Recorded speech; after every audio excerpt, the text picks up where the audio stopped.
चप्पल यही था, आप बताइए। नहीं क्या नहीं आप नहीं पहने हुए तो मैं क्यों पहनूं? तो बाकी ना आइए तशरीफ लाइए।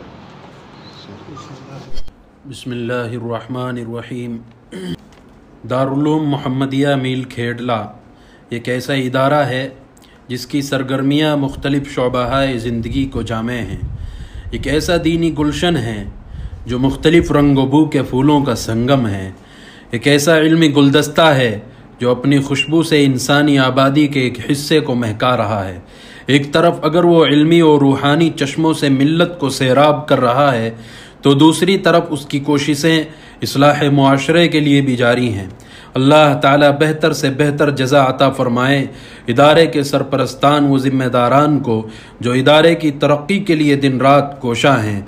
उनकी इन्हीं कोशिशों में से एक नुमाया कोशिश और आला कारनामा दारुल क़ज़ा का क़याम है जो इस इलाक़े के लिए एक कीमती तोहफ़ा है। क़ब्ल इसके कि दारुल क़ज़ा की कारकर्दगी पर बात की जाए, मुनासिब मालूम होता है कि पहले मुख्तसर निज़ाम क़ज़ा पर रोशनी डाल दी जाए। निज़ाम क़ज़ा शरीयत इस्लामिया का एक अटूट हिस्सा है। इसके बग़ैर इस्लामी मुआशरे के लिए इस्लामी ज़िंदगी का तसव्वुर नामुमकिन है। कुरान मजीद में जगह जगह निज़ाम क़ज़ा के हवाले से हिदायत दी गई हैं। चुनांचे अल्लाह ताला ने हज़रत दाऊद अलैहिस्सलातु वस्सलाम को हुक्म फरमाते हुए इरशाद फरमाया, फ़हकुम बैनन्नासि बिलहक़्क़ि वला तत्तबिअल हवा, कि तुम लोगों के दरमियान बरहक़ फ़ैसले करो और नफसानी ख्वाहिश के पीछे ना चलो। इसी तरह ख़ुद रसूलुल्लाह सल्लल्लाहु अलैहि वसल्लम को भी हुक्म हुआ, फ़हकुम बैनहुम बिमा अंज़लल्लाह,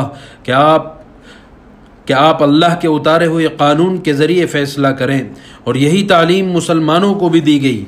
वइन तनाज़अतुम फ़ी शैइन फ़रुद्दूहु इलल्लाहि वर रसूल, कि अपने निज़ाआत को अल्लाह और उसके रसूल के ज़रिए हल कराएं और उनके फ़ैसले के सामने सर तस्लीम खम कर दें।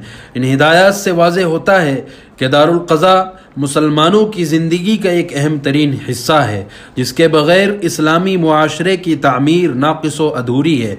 यही वजह है कि अहद रिसालत और उसके बाद हर दौर में मुसलमान जहाँ पहुँचे और जहाँ रहे वहाँ दारुल क़ज़ा कायम किए गए। ये एक हकीकत है कि इस वक्त पूरे हिंदुस्तान और ख़ास तौर से ख़ित्ता मेवात में मुसलमानों के एक बड़ा तबका इस्लाम की बुनियादी और मुआशरती तालीमात से बिल्कुल बेगाना है।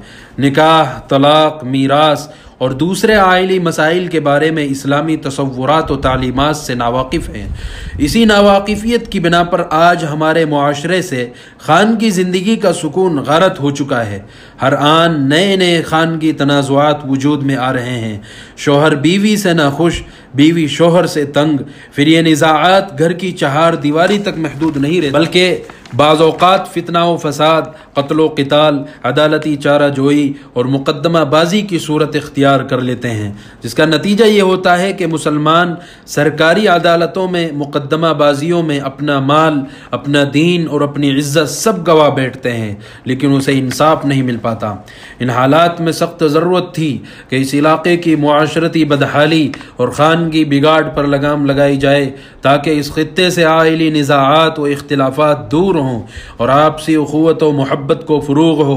चुनांचे जामिया हादा के ज़िम्मेदारान व सरपरस्त हज़रात ने बिफ़ज़लिल्लाह इस मुबारक काम का बेड़ा उठाया और इन तमाम मुआशरती ख़राबियों के पेश नज़र all India Muslim personal law board की ज़ेर निगरानी एक दारुल क़ज़ा कायम फरमाया।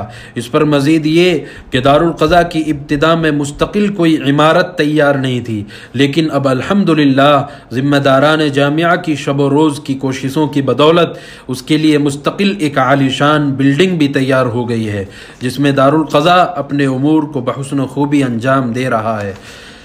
दारुल क़ज़ा में अब तक कुल इंदराज होने वाले मामलात की तादाद 113 है, जिनमें से अब तक 60 मामलात फ़ैसल हो चुके हैं।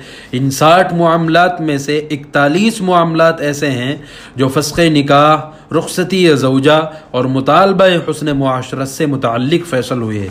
19 मामलात ऐसे हैं जो फ़रीक़ैन के माबैन सुलह या खुला पर हल हुए। इसके अलावा बाकी मामलात ज़ेर कार्रवाई हैं। دارالقضاء کی یہ بنیادی کوشش رہتی ہے کہ معاملہ کم سے کم مدت میں فیصل ہو۔ اکثر مقدمات صرف 3 سے 4 ماہ میں فیصل ہوئے ہیں۔ ایسے کتنے معاملات تھے جو سرکاری کورٹ میں سالوں سال سے پڑے ہوئے تھے، وہ یہاں 4 یا 5 ماہ کے اندر فیصل ہو گئے۔ ناظرین کرام، واضح رہے کہ دارالقضاء میں صرف عائلی مسائل ہی درج کیے جاتے ہیں، فوجداری معاملات یہاں نہیں لیے جاتے۔ مردوں کی طرف سے جو معاملات لیے جاتے ہیں وہ یہ ہیں: مطالبہ رخصتی زوجہ، مطالبہ حق میراث و وصیت یا ہبہ، بچے کی کفالت کا مطالبہ۔ عورتوں کی طرف سے یہ معاملات لیے جاتے ہیں: مطالبہ فسخ نکاح، مطالبہ خلا، مطالبہ حق زوجیت، مطالبہ نان و نفقہ و حسن معاشرت، مطالبہ واپسی سامان جہیز و مطالبہ مہر، بچے کی کفالت اور اس کے خرچ کا مطالبہ، مطالبہ حق میراث و وصیت یا ہبہ، مطالبہ تحقیق طلاق۔ وہ معاملات جن کو فریقین باہمی رضامندی سے حل کرانا چاہتے ہیں وہ یہ ہیں: کاروبار یا زمین میں جائیداد کے جھگڑے، فریقین کے درمیان صلح کا مطالبہ۔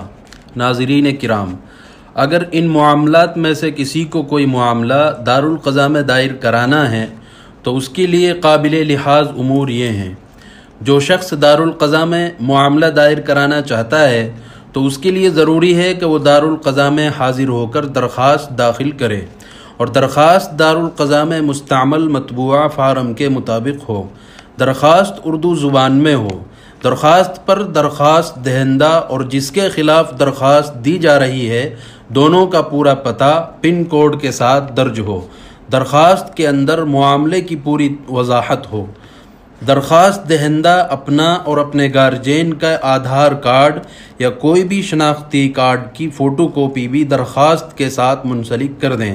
واضح رہے کہ دارالقضاء میں معاملہ دائر کرانے کے لیے مبلغ 500 روپے بمد معاملہ فیس کرائی جاتی ہے۔